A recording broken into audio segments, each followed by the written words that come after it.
हैं, यीशु नाम में दुआ को मांगते हैं, पाते हैं, आमीन। Hallelujah, hallelujah.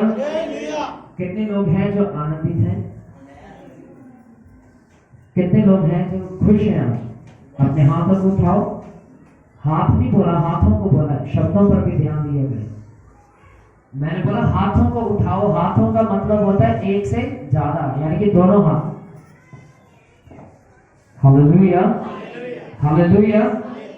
आप सबको मेरी तरफ से जय मसीह की। परमेश्वर आपको आज इस वचन के द्वारा आशीषित करे। आइए हम सभी निकालेंगे नीति वचन की किताब।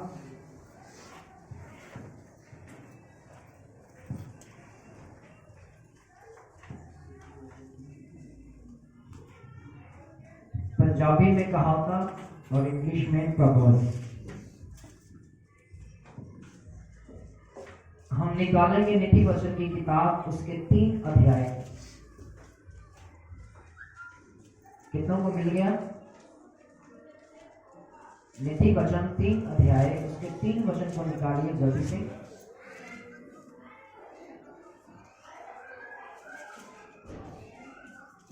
पेज नंबर है 700, क्या बोलते इसको, 68 को हिंदी में 768 पेज नंबर है। आपके लिए मैं वचन को पढ़ता हूँ, एक से ही पढ़ूंगा, 3 अध्याय के 1 वचन से पढ़ता हूँ। यहाँ पर लिखा है, हे मेरे पुत्र, मेरी शिक्षा को ना भूलना, अपने हृदय में मेरी आज्ञाओं को रखे रहना, क्योंकि ऐसा करने से तेरी आयु बढ़ेगी और तू अधिक कुशल से रहेगा। कृपा और सच्चाई तुझसे अलग ना होने पाए, वरन उनको अपने गले का हार बनाना, अपने हृदय रूपी पट्टियों पर लिखना, तो तू परमेश्वर और मनुष्य दोनों का अनुग्रह पाएगा, तू अति बुद्धिमान होगा। Hallelujah, hallelujah. आज के इस कलाम का जो विषय है, इस प्रचार का जो टॉपिक है, परमेश्वर सब कुछ कर सकता है। हालेलुया। परमेश्वर सभी बोले सब कुछ कर सकता है। परमेश्वर सब कुछ कर सकता है। हालेलुया। मैं चाहता हूं अपने हाथों को उठाकर एक जिंदा ताली परमेश्वर के लिए बजाएं, जोर से।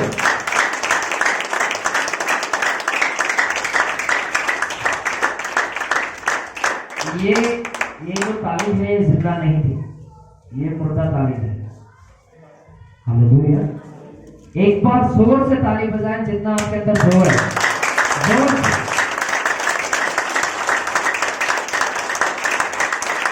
Hallelujah, hallelujah. परमेश्वर आपको आशीष दे। अब मैं आपके लिए पढ़ूंगा 3 वचन को दोबारा फिर से।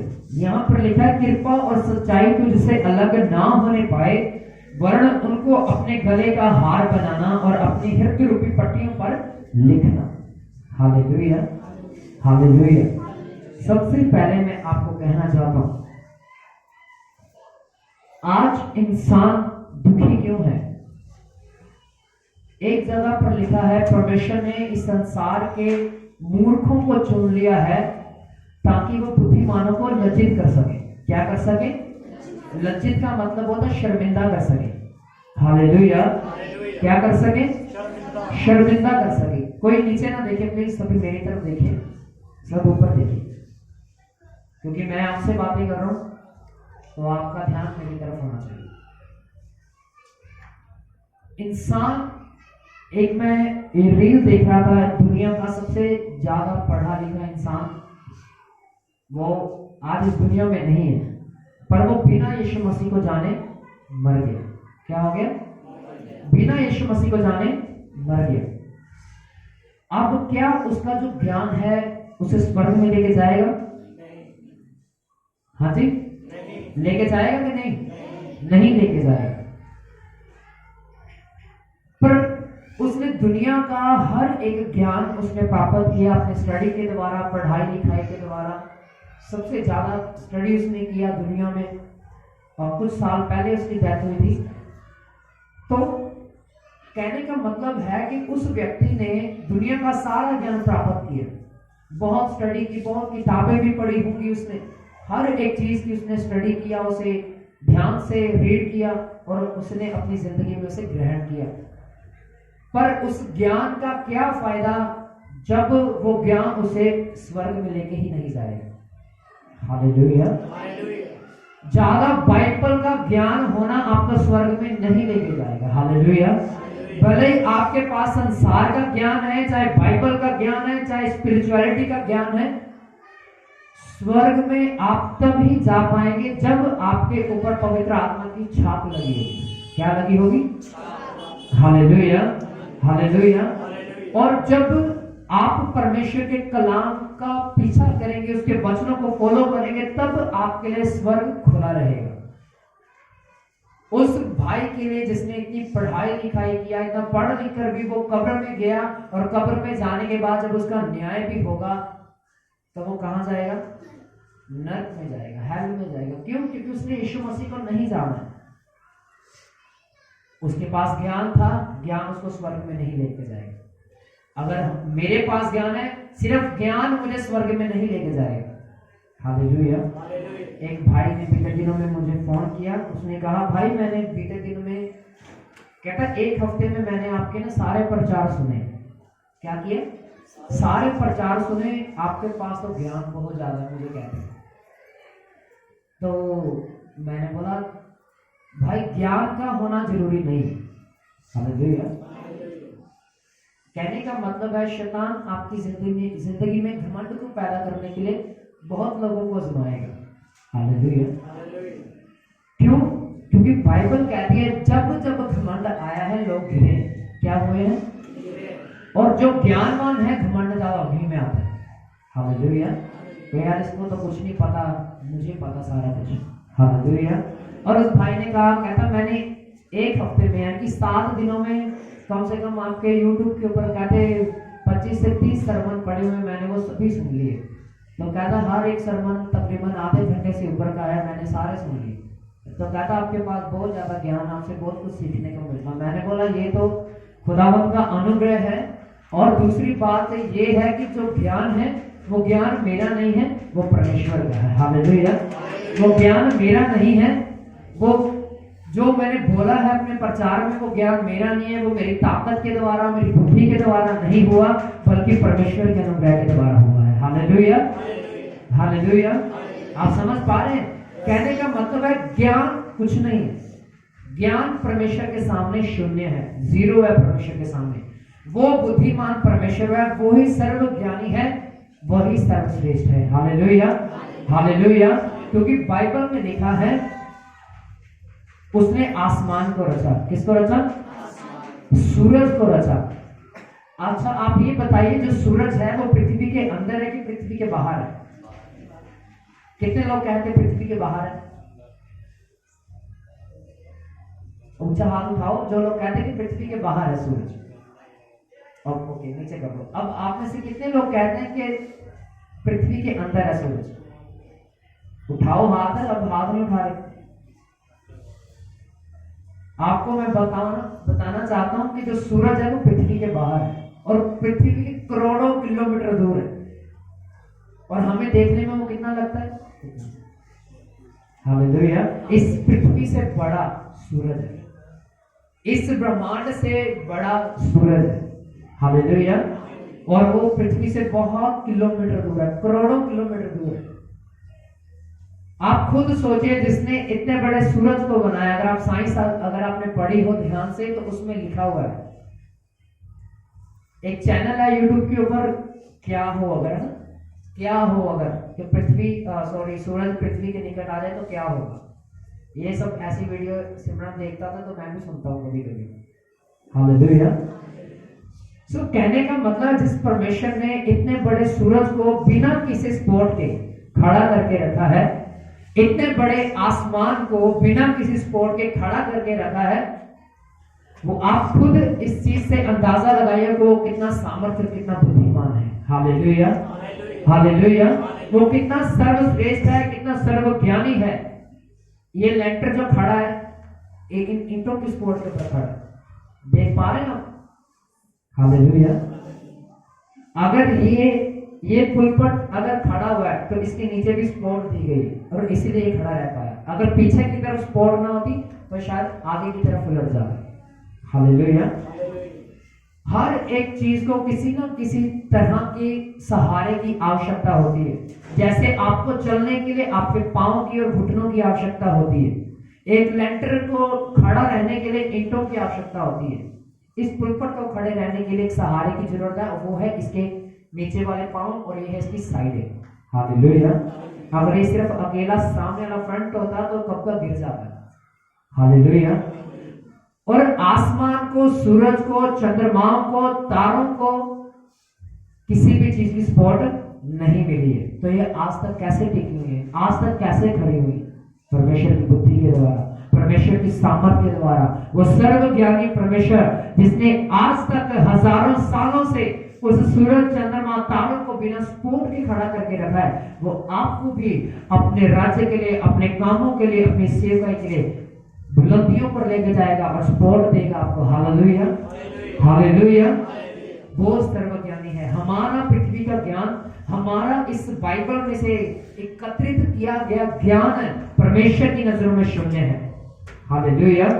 हालेलुया। अगर कोई ज्ञानवानी है, अगर कोई सामर्थ्य है, अगर कोई सर्वश्रेष्ठ है तो उसका नाम है यीशु मसीह। क्या नाम है? यीशु मसीह। क्या नाम है उसका? यीशु मसीह। हालेलुया। हालेलुया। और अब मैं आपको बताऊं कि लोग क्यों आज इतना ज्यादा दुखी हैं, क्योंकि वो अपनी समझ का सहारा लेते हैं। किसका सहारा? समझ का। अगर मैं ये बिजनेस खोलूंगा तो मुझे इतना प्रॉफिट होगा, अगर मैं इस जगह पर लगूंगा तो मुझे इतने पैसे मिलेंगे। यानी कि हम अपनी समझ का सहारा लेते हैं। एक चाइना में रहने वाले एक पास्टर थे, अब मुझे उनका नाम याद नहीं है। उन्होंने कहा कि सबसे कम पैसे में नौकरी करने वाला उस साल में व्यक्ति मैं था, मेरे पूरे परिवार में। उस समय वो उस जगह के चाइना के हिसाब का जो अमाउंट होता है उस हिसाब से वो 9,000 की नौकरी करते थे। हालेलुया। और साथ में वो सेवकाई भी करते थे। उनकी ज्यादा सेवकाई बड़ी नहीं होती थी, उनके पास तकरीबन 50 से कम लोग होते थे। और उन्होंने कहा मेरी फैमिली में सभी लोग एजुकेटेड नहीं थे, पढ़े लिखे नहीं थे, फिर भी वो 18,000 से ऊपर पैसा कमाते थे हर महीने में, पर मैं उनसे आधा था, यानी 9,000 रुपये कमाता था। मेरे मन में भी उन्होंने कहा कि बहुत ख्याल आते थे यार कि मैं भी वहां पे चला जाऊं या वहां पे काम करूं तो ज्यादा पैसे बनेंगे। पर उन्होंने कहा, जब मैं एक दिन मैं नीति वचन की किताब पढ़ रहा था, 3 अध्याय के 5 वचन में लिखा है, नाम के लिए पढ़ता हूं। यहाँ पर लिखा है, तुम अपनी समझ का सहारा ना लेना, वरन संपूर्ण मन से यहोवा पर भरोसा रखना, उसी को स्मरण करके सब काम करना, तब वह तेरे सीधा मार्ग निकालेगा। उन्होंने कहा, जब मैं इस वचन को मैंने पढ़ा तो मेरे अंदर एक विश्वास पैदा हुआ कि कोई बात नहीं, अगर परमेश्वर ने मुझे यहाँ रखा है तो मुझे इस 9,000 में भी वो बड़ी बरकत देगा, बड़ी आशीष देगा। हालेलुया। और उन्होंने कहा, जब मैंने प्रार्थना किया इस वचन के द्वारा तो मैंने देखा अगले ही महीने में वो जो पैसा 9,000 था उसमें आशीष आनी शुरू हुई। पहले शैतान, दुष्ट आत्माएं उनके पैसे को चुराती थी, कभी कहां कभी कहां कभी कहां। हालेलुया। चुराने का मतलब ये नहीं कि आज 500 निकल गया जेब से या निकल गया। चुराने का मतलब है वो पैसे की आशीष खत्म हो जाती थी, उन्हें पता नहीं लगता था कि 9,000 ज्यादा कहां पे। हालेलुया। पर जैसे ही उन्होंने इस वचन के ऊपर विश्वास किया और ये कहना शुरू किया कि परमेश्वर तेरा वचन कहता अपनी समझ का सहारा ना लेना, बल्कि संपूर्ण मन से यहोवा पर भरोसा रखना, तब तेरे लिए वो सीधा मार्ग निकालेगा, तब तेरे सारे काम सफल होंगे। कब होंगे? जब अपनी समझ का सहारा नहीं लेंगे। हालेलुया। उन्होंने अपनी समझ का सहारा छोड़कर परमेश्वर के ऊपर अपना विश्वास दिखाया और परमेश्वर ने उनके उस 9,000 के ऊपर बड़ी आशीष और बड़ी बरकत दी। और आज वो अमेरिका में सेवकाई करते हैं और आज उनकी चर्च में 9.5 लाख से ज्यादा लोग आते हैं। हालेलुया। हालेलुया। कितने लोग आते हैं? 9.5 लाख से भी ज्यादा लोग आते हैं। पूरी दुनिया में सबसे ज्यादा गैदरिंग उनकी चर्च में है। पता है क्यों? एक वचन के ऊपर उन्होंने विश्वास दिखाया और उन्होंने कहा उस 9,000 में ऐसी बरकत आई कि मैंने अपनी सेव लाइफ के कामों के लिए उस पैसे को लगाना शुरू किया। परमेश्वर ने मुझे फलवंत किए। वो स्पीकर पे चला दो जाके। Hallelujah, hallelujah. सो कहने का मतलब है जब जब इंसान अपनी समझ का सहारा लेता है, जब एक व्यक्ति अपनी बुद्धि का सहारा लेता है, तब तब वो गिर जाता है। पर जैसे ही वो अपना विश्वास परमेश्वर के ऊपर दिखाता है, परमेश्वर के वचन पर दिखाता है, परमेश्वर उसको आशीषित करता है और ऊंचा करता है। Hallelujah, hallelujah. मैं आपके लिए फिर से 4-5 वचन को पढ़ता हूँ। वहां पर लिखा, अपनी समझ का सहारा ना लेना, वरन संपूर्ण मन से यहोवा पर भरोसा रखना, उसी को स्मरण करके सब काम करना, वह तेरे लिए सीधा मार्ग निकालेगा। 7 वचन में लिखा, अपनी दृष्टि में बुद्धिमान ना होना, यहोवा का भय मानना और बुराई से अलग रहना। Hallelujah, hallelujah. अपने पड़ोसी को बोलो, संपूर्ण मन से, बोलो, यहोवा पर भरोसा रखना। आमीन, हालेलुया, हालेलुया। आपको पता है जो चीजें हमसे नहीं हो पाती हैं वो परमेश्वर चंद सेकंड में करने की सामर्थ्य रखना है। हालेलुया। आपको पता है जब इजरायली लाल समुद्र के सामने खड़े हुए थे तो मूसा ने क्या कहा था? कुछ भी नहीं कहा था। वो शांति से अब देख रहा था कि अब क्या होगा। हालेलुया। अब उसके मन में ये बात चल रही थी कि अब क्या होगा, क्योंकि पीछे से भी फिरौन की सेना थी, इस तरफ से भी थी, इस तरफ से भी थी, सामने जा नहीं सकता था। क्यों? क्योंकि लाल समंदर था। हालेलुया। उस जगह पर उसके हाथ खड़े हो चुके थे कि अब मैं कुछ नहीं कर सकता। परमेश्वर हमारी जुबान से भी यही शब्द सुनना चाहता है कि मैं नहीं कर सकता। हालेलुया। पर जब इंसान कहता हाँ मैं कर सकता हूं, तो परमेश्वर कहता पहले तू कर ले, फिर नहीं होगा तो फिर मैं करूंगा। हालेलुया। और जब थक हार जाते हैं, जब थक जाता हमारा शरीर उस जगह पर, उस क्षेत्र में मेहनत करते करते, फिर कहते हैं हमारे लिए प्रार्थना करो कि परमेश्वर हमें आशीषित करे या हमें फिर से उठे, फिर से बढ़े। कहने का मतलब ये है कि जब हम अपनी बुद्धि का सहारा लेते हैं, जब हम अपनी समझ का सहारा लेते हैं, तब परमेश्वर कहता है कि तू अपना जोर लगा, अपनी समझ का सहारा पहले ले और जैसा तू चाहता है वैसा कर। जब नहीं होगा तब अपने हाथ खड़े करके मेरे पास आना। Hallelujah, hallelujah. आग तब तक स्वर्ग से नहीं गिर सकती थी जब तक मूसा अपनी जब तक एलिया उस वेदी को जो बाल के पुजारी ने बनाई थी, तब तक आग नहीं आई जब तक उसने वो वेदी ढा नहीं दी, वो वेदी तोड़ नहीं दी। हालेलुया। आपको पता है उसने क्या किया था? पहले उसने चैलेंज किया था बाल के पुजारियों को, जाओ जो तुम्हें करना है कर लो। अगर आग स्वर्ग से गिरी तुम्हारे देवता के कारण तो मैं तुम्हारे देवता के सामने झुक जाऊंगा, अगर नहीं गिरी तो तुम सब मेरे परमेश्वर के सामने झुकोगे। हालेलुया। और बाइबल में लिखा है बाल के पुजारियों ने एक बड़ी वेदी बनाई, एक बैल लेकर आए, उन्होंने उसे काटा और काट के उसके सारे अंग उस वेदी के ऊपर रख दिए। सुबह से शाम हो गई और स्वर्ग से आग नहीं आई। और एलिया उनसे हंसी मजाक कर रहा है, कहता देख लो तुम्हारा देवता शायद शौचालय में तो नहीं गया, बाथरूम में तो नहीं गया। हालेलुया। देख लो शायद इधर उधर घूमने तो नहीं गया। फिर बाइबल में लिखा उसने उसकी वेदी को तोड़ दिया। उसने ऐसा नहीं किया वहां पे घुटने टेक दिए और उसी वेदी के ऊपर आग आने के लिए प्रार्थना किया, नहीं। उसने उस बैल को साइड पे किया, उसके अंगों को फेंका, उस वेदी को तोड़ा, उसने अपनी नई वेदी बनाई। हालेलुया। एक नई वेदी बनाई और फिर एक नया बैल लेकर उसने उस जगह पर बलि किया और अपने घुटने टेके, अपने हाथ सरेंडर किया परमेश्वर के सामने, अपने हाथों को उठाकर और कहा परमेश्वर आज तू जाहिर कर दे इनके ऊपर कि तू ही जीवित परमेश्वर है। ऐसा कहने पर ही था वो, तो बाइबल में लिखा स्वर्ग से आग उतरी और उस वेदी को जला के नाश कर दिया। Hallelujah, hallelujah, hallelujah. तो कहने का मतलब है मूसा एलिया ने उस जगह पर अपनी समझ का सहारा नहीं लिया, बल्कि अपना फेथ उसने परमेश्वर के ऊपर रखा और उस वेदी को तोड़ दिया जो पहले थी और नई वेदी बनाई, उसके ऊपर आग उतराई। Hallelujah, hallelujah. जब तक हम अपना फेथ परमेश्वर के ऊपर नहीं दिखाएंगे, परमेश्वर स्वर्ग से आग हमारी जिंदगी में नहीं भेजेगा। अगर हम अपनी समझ का, अपनी बुद्धि का सहारा लेंगे, हम कभी भी अपनी जिंदगी में सफलता प्राप्त नहीं कर पाएंगे। पर जैसे ही हमारा विश्वास परमेश्वर के ऊपर आएगा, परमेश्वर हमें ऊंचा उठाएगा। Hallelujah, hallelujah, hallelujah. एक वचन मैं आपके लिए और पढ़ूंगा। 8 वचन में लिखा है, ऐसा करने से तेरा शरीर भला चंगा और तेरी हड्डियां पुष्ट रहेंगी। हालेलुया। क्या रहेंगी? पुष्ट का मतलब है तेरी हड्डियां भी भली चंगी रहेंगी, तो बीमार नहीं होगा। ऊपर अगर आप ऊपर के वचनों में पढ़ोगे तो वहां पर लिखा तो पृथ्वी पर लंबा जिएगा। कब? जब तक अपनी समझ का सहारा नहीं लेगा।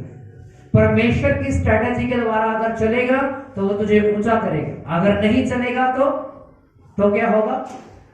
हम आशीषित नहीं होंगे। हालेलुया। हमने पिछले संडे में बताया था कि आपको किस रीति से बढ़ना है, किस रीति से चलना है, वो आपको हर संडे बताया जाएगा। किस महीने में क्या काम करना है, कैसे करना है। हालेलुया। प्रार्थनाओं में कैसे बढ़ना है, फास्टिंग में कैसे बढ़ना है, वो आपको सब बताया जाएगा इस साल में। हालेलुया। और ये साल आपके लिए बड़ी ही आशीष का कारण होगा। आमीन। Hallelujah, hallelujah. याद रखें, हमें अपना जोर नहीं लगाना है। हम एक विजिट करने के लिए गए थे सबसे पहले घर में, पूजा दीदी के घर में। हाँ, पूजा दीदी के घर में गए थे। वहां पर जो पवित्र आत्मा ने एक वचन मुझे दिया था, वो यही था कि इंसान अपना जोर लगाता है, जबकि युद्ध परमेश्वर का है। लड़ना परमेश्वर ने, फतह उसी ने दिलवानी है, पर तलवार हम अपनी निकालते हैं। हालेलुया। जोर हम अपना लगाते हैं, ताकत अपनी इन्वेस्ट करते हैं उस चीज में। पर बाइबल कहती है हमारा युद्ध हमारा नहीं, हमारे परमेश्वर का है। Hallelujah, hallelujah. जो आज आपको लगता है कि यार ये काम मेरा नहीं बन रहा, तो उसे परमेश्वर के ऊपर छोड़ दो। अपनी प्रार्थनाओं में सिर्फ उसे याद रखो। अपनी समझ का सहारा ना लो कि अगर मैं यहां पर जाऊंगा और इस रीति से काम करने की कोशिश करूंगा तो शायद कुछ हल निकलेगा। ऐसे ना सोचो। परमेश्वर को बोलो, परमेश्वर इस बात का हल तू निकाल। क्यों? क्योंकि मेरा भरोसा तेरे ऊपर है। Hallelujah, hallelujah. और जब आपका फेथ परमेश्वर के ऊपर होगा, परमेश्वर आपके लिए खुद ना खुद उतर के वो अपना हाथ बढ़ा के आपके लिए आपके कामों को सफल करेगा। आमीन, हालेलुया, हालेलुया। आपको पता है 38 वर्ष का रोगी अपनी समझ का सहारा लेता था हर बार। कितनी बार कुंड को हिलाया जाता था पानी के? जो 38 वर्ष का रोगी था, बाइबल में लिखा है कितने सालों से पड़ा हुआ था वहां पे? 38 साल से। कुंड इतनी दूर होता था, हैकल के बाहर, मंदिर के बाहर कुंड होता था पानी का।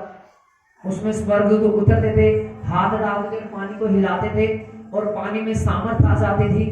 और जो कोई पहले उस पानी में उतर जाता था वो चंगा हो जाता था, भले उसकी कैसी भी बीमारी क्यों ना होती थी। हालेलुया। पर अपनी समझ का सहारा लेके बैठा। बाइबल में लिखा हुआ है कि यहूदी व्यक्ति था, उसकी जिंदगी में पाप के कारण बीमारी उसकी जिंदगी में आई हुई थी। आपको पता है जब यीशु मसीह उसके पास आया तो यीशु मसीह ने कहा, क्या तू चंगा होना चाहता है?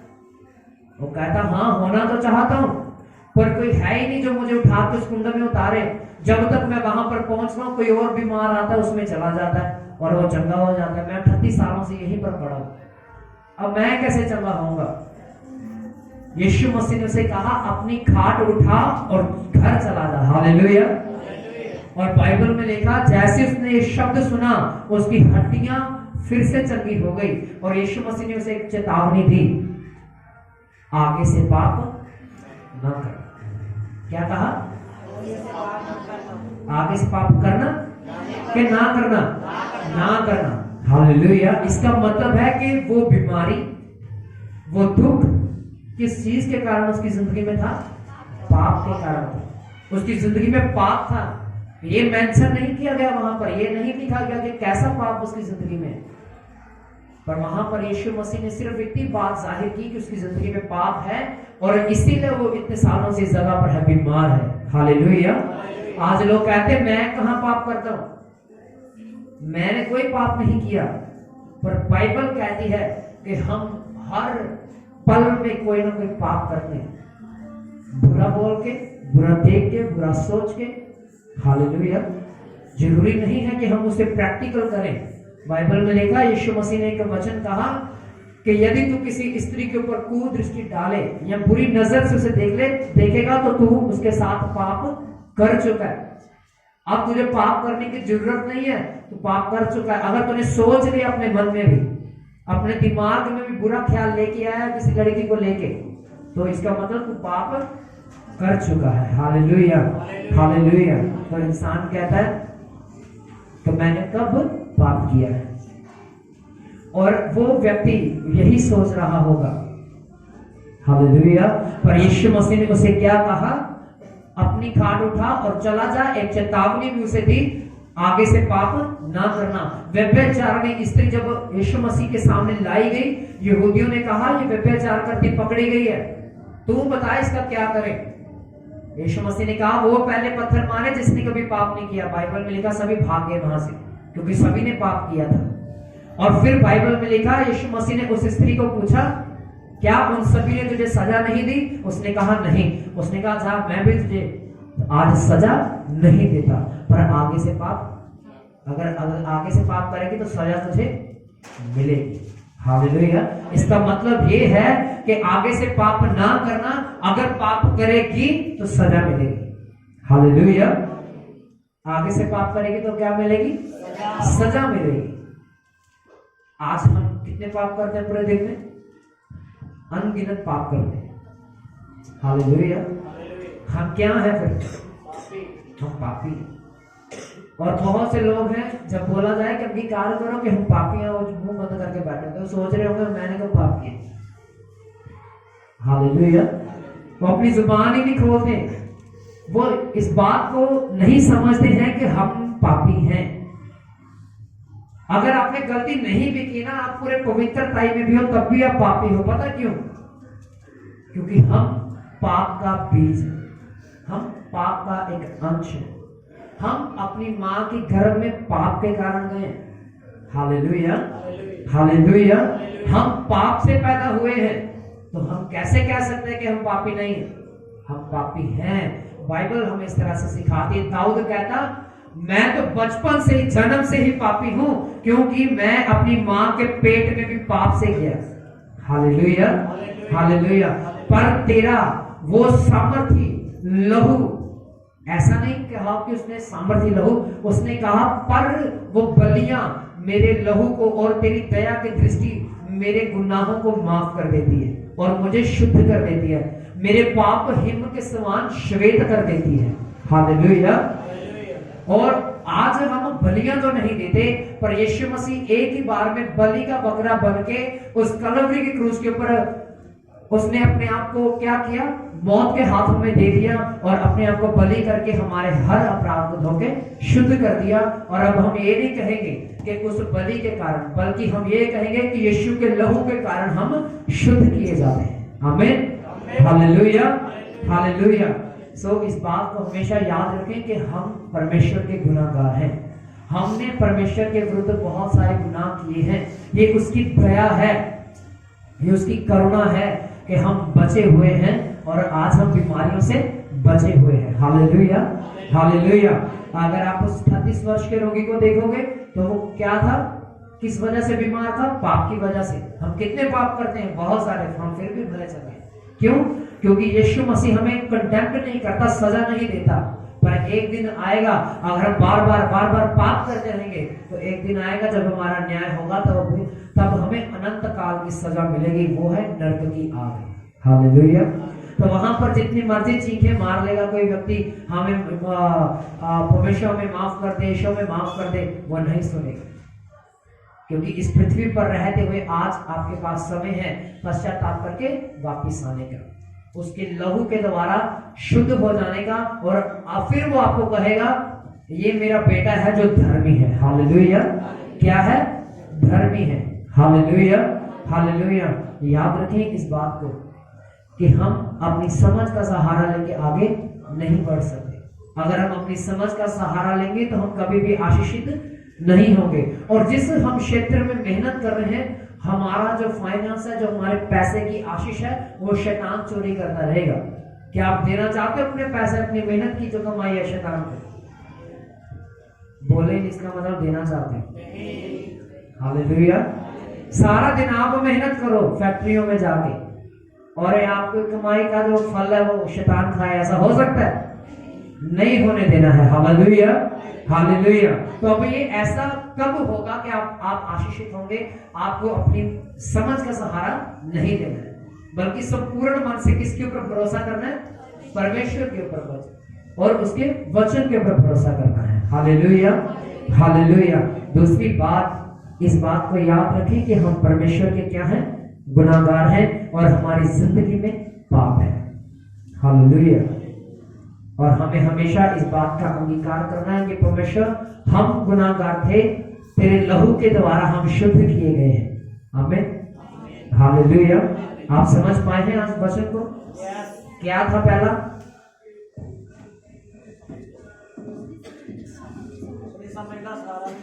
अपनी समझ का सहारा लेना नहीं लेना। दूसरा,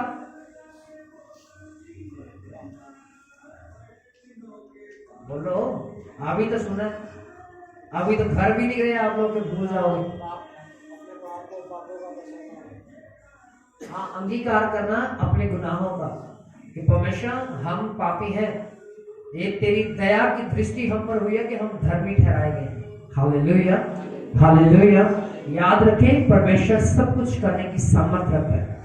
वो आपको पाप से छुड़ाकर धर्मी बनाने की ताकत रखता है, आपको खाक में से उठाकर पतवंतों पर, पहाड़ पर, चट्टान पर बिठाने की सामर्थ्य रखता है।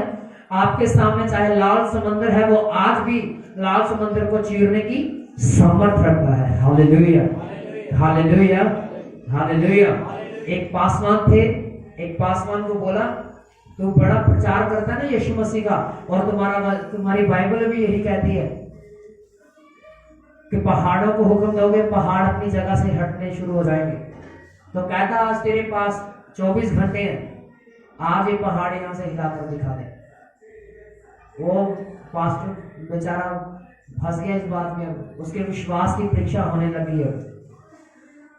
उसने क्या किया? प्रार्थना किया, घुटने टेके। वो राजा जो था वहां से चला गया, यानी कि उस राजा के मतलब है जैसे एमएलए वगैरह होते या प्रधानमंत्री वगैरह होते, उस समय वो थे। तो उस एमएलए ने बोला कि भाई तू इस पहाड़ को हटाकर दिखा, यदि तेरा परमेश्वर सच्चा है, अगर नहीं तो तुझे मार दूंगा आज। उसने कहा तुझे 24 घंटे दूंगा, 24 घंटे के बाद मैं यहाँ फिर आऊंगा, अगर ये पहाड़ यहाँ से इतना भी ना सरका तो तू अपना हिसाब लगा लेना, तेरी गर्दन उड़ा दूंगा। तो उस पासवान ने क्या किया? प्रार्थना किया, 1 घंटा हो गया, 2 घंटे हो गए, रोने लग गया कि अब तो भैया मेरी गर्दन कटने वाली है। हालेलुया। जब उसे तकरीबन 12 से 13 घंटे हो गए और एमएलए आ गया वहां पे, और आपको पता है वहां पर पहाड़ नहीं था। उसने जब प्रार्थना किया, आंसू बहाकर प्रार्थना किया, पहाड़ अपनी जगह से सरकने लग गया और आगे बढ़ने लग गया। मैंने पहले भी सुनाया था ना, ये यहाँ पे बताया था कि नहीं बताया? बताया था शायद।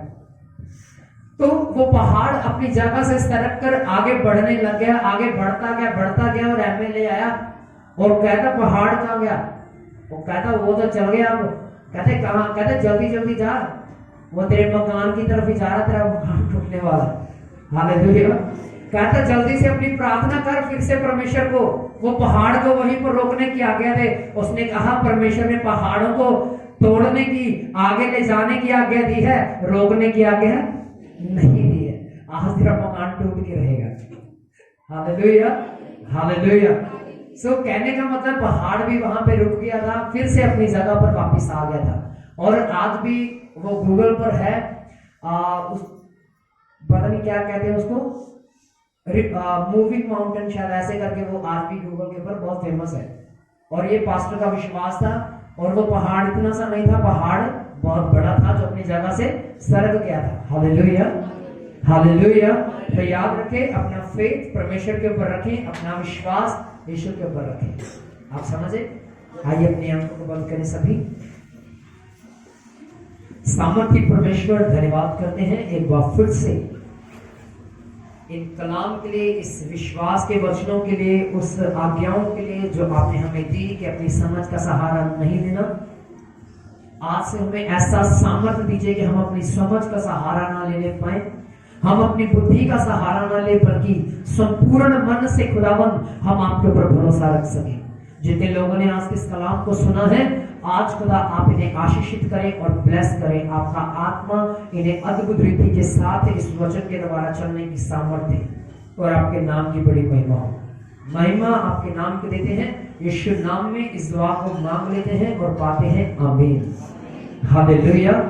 अब ये समय है कि हम अपने भेंट परमेश्वर की हुजूरी में चढ़ाएं। तो आइए, इससे पहले कि हम एक गीत गाएं, एक कोरस गाएं, इससे पहले अपनी भेंट को अपने हाथ में लीजिए, ताकि हम उसके ऊपर प्रार्थना करें और घोषणाएं करो कि परमेश्वर, ये जो बीज आज मैं बोने पर हूं, ये आशीषित होगा, 100 का 100 गुना बदले में आप मुझे देंगे। आइए सभी अपनी आंखों को बंद करके अपने हाथ में अपने बीज को लीजिए।